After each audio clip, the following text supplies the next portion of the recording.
Now, coming to the issue of the high commodity prices of petrol, diesel, sugar, salt, bar soap, powder soap, cooking oil, etc., we have to remember the nature of the challenge.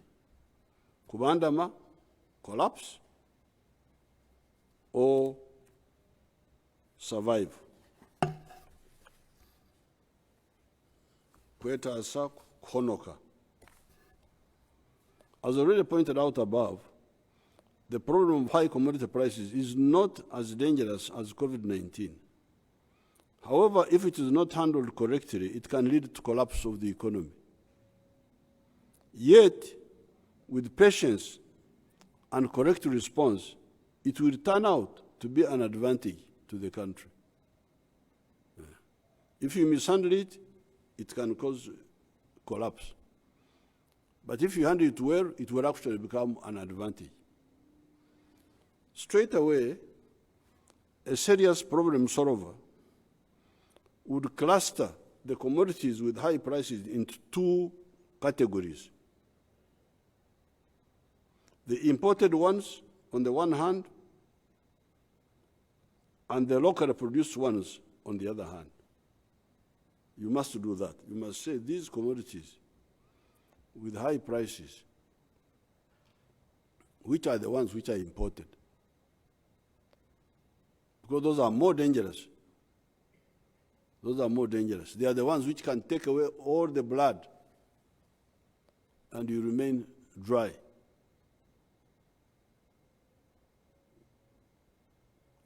So blood without stopping.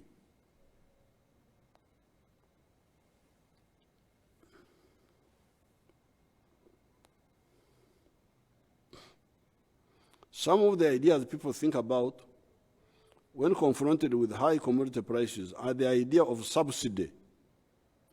Government okutukwatirako, or removal of taxes by government from those commodities.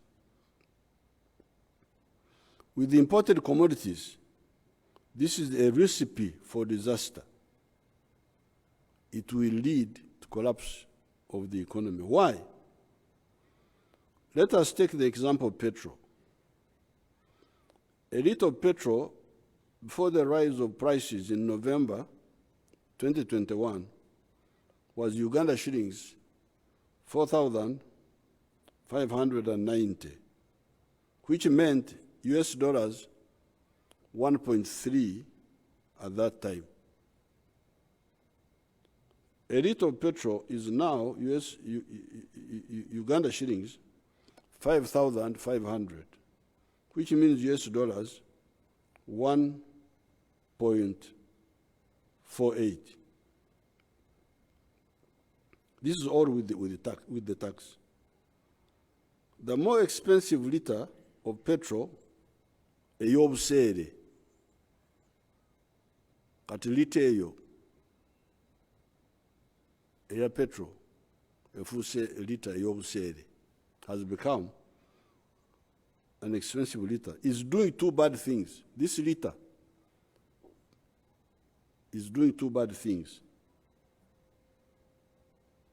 One, emptying the pockets of the consumers, because the more liters you buy, the more empty you, the consumer, your pocket becomes. Eno liter y'obuseere enyunyuta akasente akali mu nsawo yo. This is one damage it is doing. But also emptying our national dollar reserves. So this expensive liter enyunyuta ebyaji bibiri. Ekyagi kyo ekitono eky'omu nsawo n'ekyagi ky'eggwanga.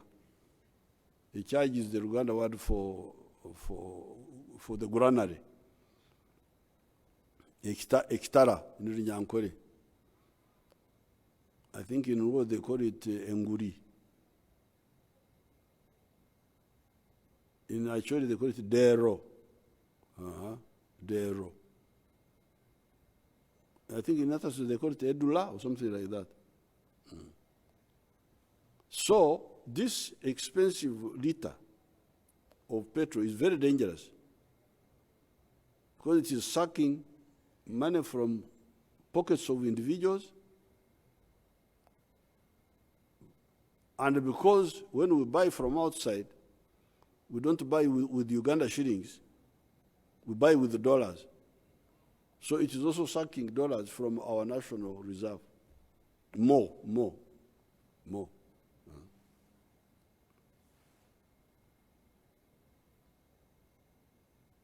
We now have US dollars 4.5 billions in our reserve. Our reserves have grown.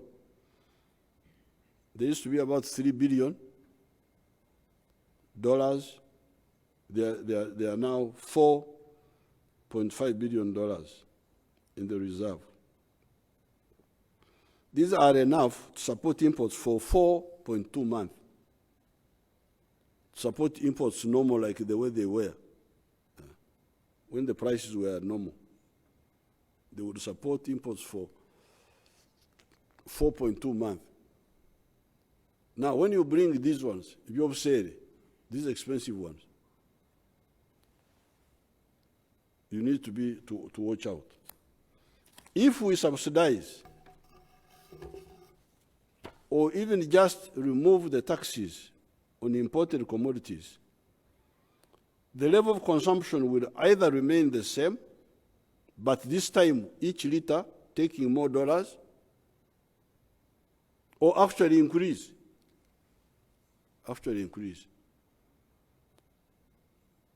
So this idea of mtukwatireko, subsidize, or even remove the taxes, if the purchasing level remains the same, this dollar now, as you saw, has gone from 1.3. This liter has gone from $1.3 to 1.48. It has gone. So it's the same 1 liter, but it is taking more from your pocket and from our reserves. But to make matters worse, if they say subsidize, as people say, or remove the tax, then people can buy more, because the petrol will be cheaper.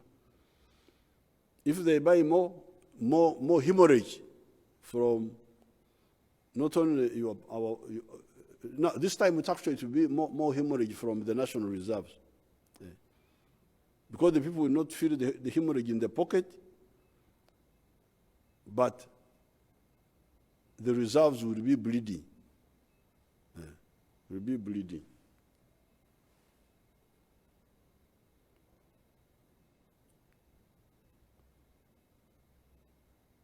The dollar drain will now increase per liter, and also worse, people may buy more of this expensive commodity.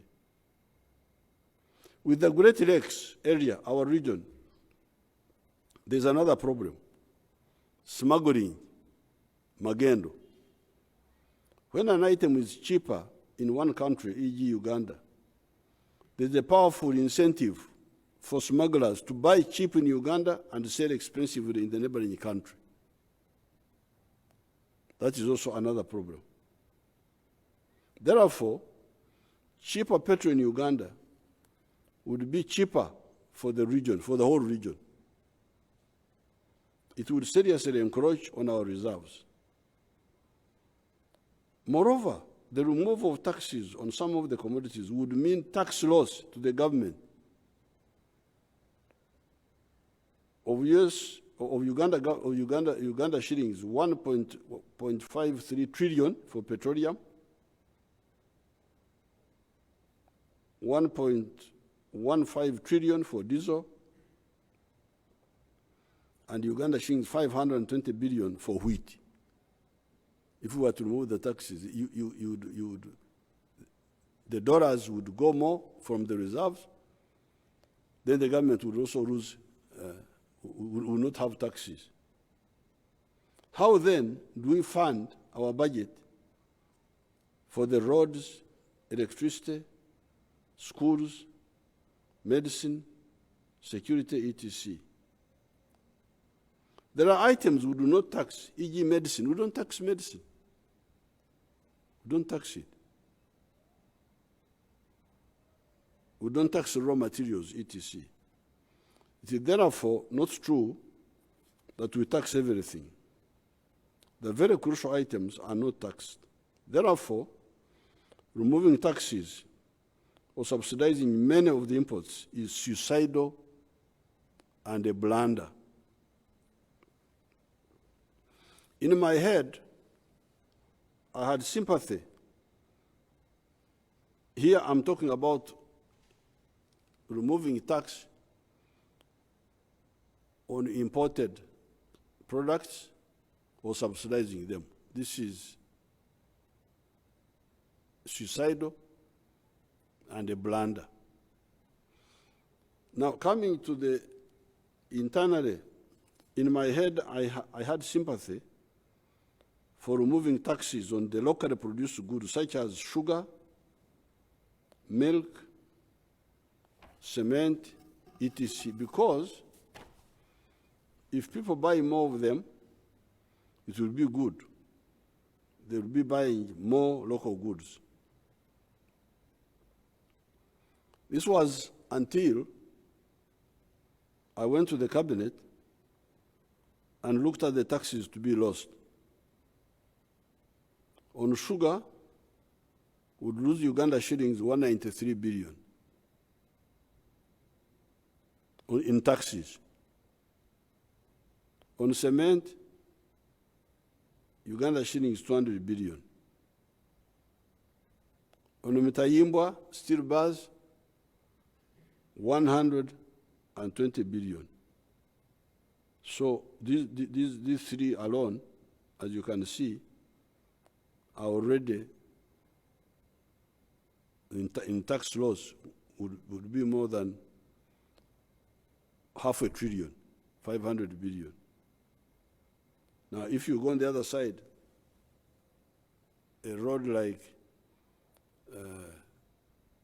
Kampala-Masaka, when we reconstructed it, we used 440 billion. So the money here that we would lose from that, just these, the tax would be like enough, more than enough, like what we used on reconstructing Kampala-Masaka.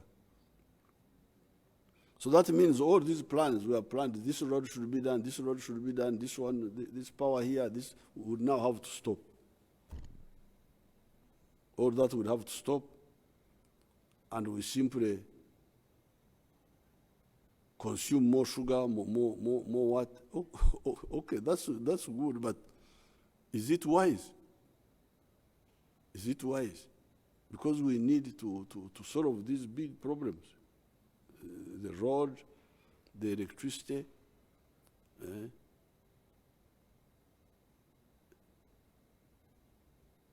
But for the internal goods, what you would lose would be the taxes. Because there is no dollars, there are no dollars involved.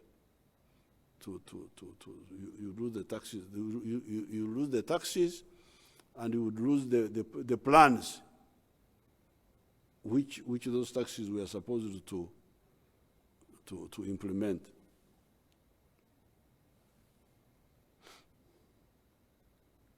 We could see that the route to tax cuts and subsidies, even for the locally produced goods, was not a wise one. What then is the wise way? The wise ways are therefore the following. Number one, to use frugally these imported items, kukekereza, kwerembaremba or kubyesonyiwa, to look for alternatives, if the alternatives are there. Either kukekereza or okwesonyiwa, by looking for alternatives. Number 2, to use our own raw materials, such as sunflower oil and castor oil and sugar, for soap, as we wait for the expanded palm oil production, which takes longer. But sunflower takes only 4 months. For bread, we can use our banana and cassava flour for bread making, apart from eating the traditional foods. For many years now, I do not eat wheat bread nor rice. I eat our richer indigenous foods of akaro, millet, muhogo, cassava, empogora, bananas cooked in their skin, ebinyobwa, groundnuts, obushaza, peas, and beef, inyama. Nearing 78 years of age in September, I'm doing very well on these foods. I really don't know why Africans would leave these foods. These foods, I was only eating rice when I was in Tanzania, and I had no alternative. But as soon as, ever since I came back, I don't think I've touched rice. From 1979, you can imagine. Except when I go abroad, outside, that's when. I have no hesitation bearing testimony for our much better indigenous food. Millet is the only cereal in nature that has got protein, carbohydrates, and iron. The doctors are here. They can tell me whether there is any other that has got iron. I doubt very much. To have the 3, protein, carbohydrates, and iron. I had also read something comparable for sorghum. However, for the indigenous sorghum, there was the problem of some bitterness.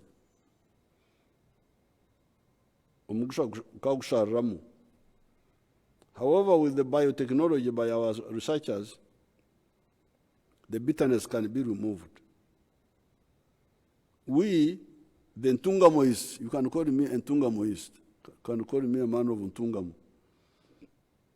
The only advantage we found in bread was convenience in storing and transporting. This is the advantage I saw in bread, because it is easier to store, to transport, like that. I don't know how long it lasts once it is baked. Does it last? But the flour of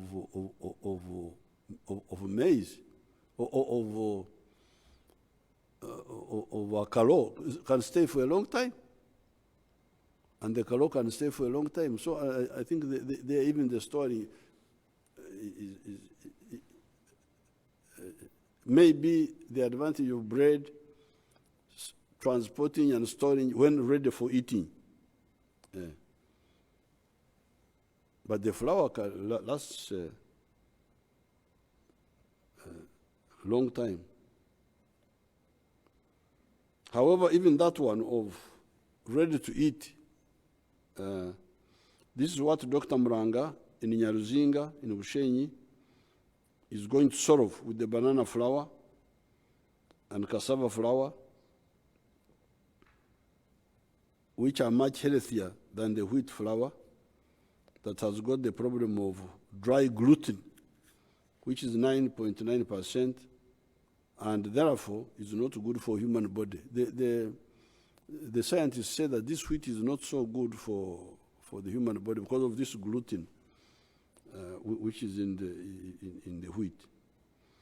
The Minister of Agriculture is going to guide you as to how our farmers can upscale the production of the sunflower and castor oil seeds for vegetable oil, for soap making, as well as bananas and cassava for flour for bread. Sunflower takes just 4 months, and castor oil seeds and sugar take 140 to 180 days to produce pods. With palm oil, I hear that Indonesia and Malaysia have banned the export of that item, and therefore removing the tax will not change anything.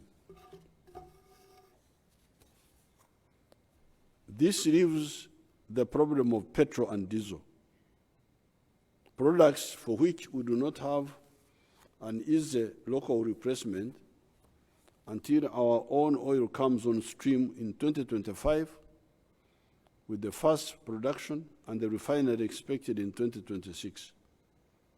And we refine some of it for the final products. Even before the war in Ukraine, the price of fuel was going up on account of the worry by the fossil fuel producers of the global movement for clean energy: solar, wind, nuclear, geothermal, hydropower, and hydrogen.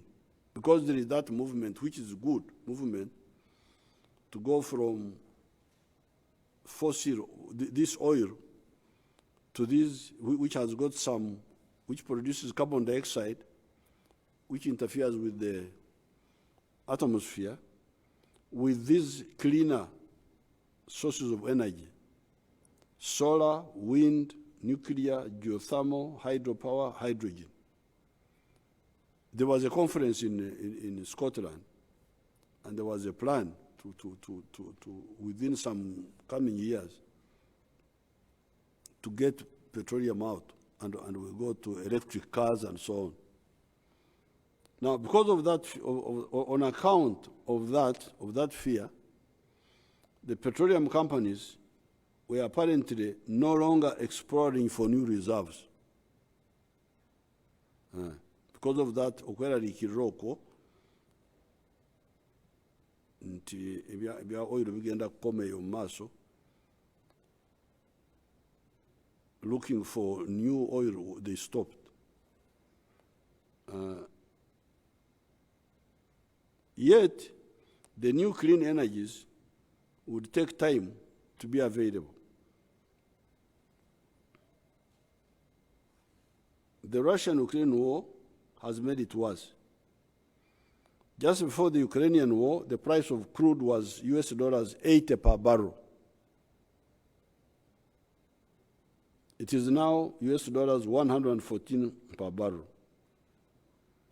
Therefore, the Ukrainian war has added another US dollar 34 per barrel.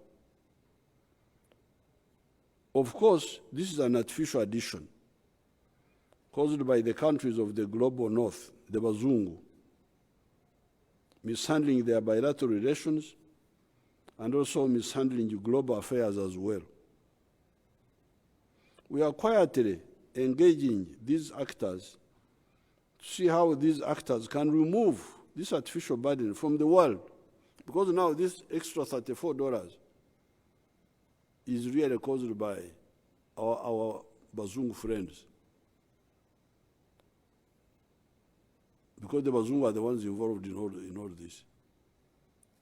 The Bazungu of Boraya, Europe, the ones of America, and the ones of Russia. So we are talking with them quietly. I don't want to go into the details here, but this is artificial. The real structural problem of the oil is the $80, the $80. But this extra 34 can be removed.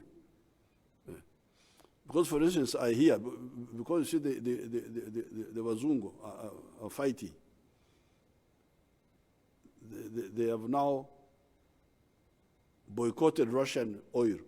So Russia has got the oil, but I hear now Russia has reduced the amount of oil they are refining every day by 1 million barrels a day, because the other Bazungu have boycotted this. And because of that, you have the shortage. So this is artificial. It's not the other one. The other one of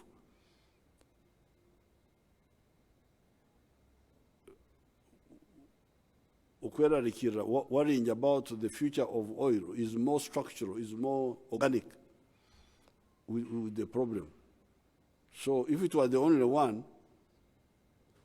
I think we would end up like $80. That's what it was. That's what it was before the Ukrainian war. So this one is solvable. Even the problem of wheat, those who want wheat, because the Russians have blockaded the Ukrainian ports, and I hear within the ports there are 25 million tons of wheat. So even the wheat eaters could do, if these people, if they are a bit humble, because the problem is humility. Everybody everybody berege. Buli omu yemanyi nti yekitalo. Naye singa beetowazako, both the wheat and the oil, the petroleum, and even the fertilizers. You remember the fertilizers are also a problem because they are produced by Russia, I hear. So this one, rather than saying that that we should waste our money, our reserves and abandon our plans, because of the these wars among these people. We would rather persuade them so that we continue with our plans for infrastructure, for what, and try to persuade these people to please remove your artificial problem. If they agree, good. If they don't, we create a higher base for ourselves, where we can say bye-bye, you can continue with your own things, we are safer. Instead of aborting our journey for these temporary and irrational positions by others, then we shall not be safer. They may not. It may continue for a long time. Do we abort our journey indefinitely or what? So that's why this one, I think the short term is the answer is diplomatic engagement with these actors who have caused this problem. Nevertheless, this artificial distortion should not divert us from our long-distance journey of achieving socio-economic transformation, because that is the only way of not only increasing our affluence, but also immunizing ourselves against the mistakes of others. We need to continue until we achieve immunity from the mistakes of others. And I can say already we have some immunity.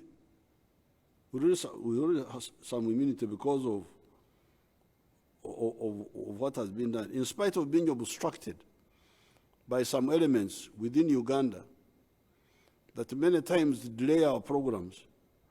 The way we have been able to transcend the recent challenges of locusts. You remember locusts? locusts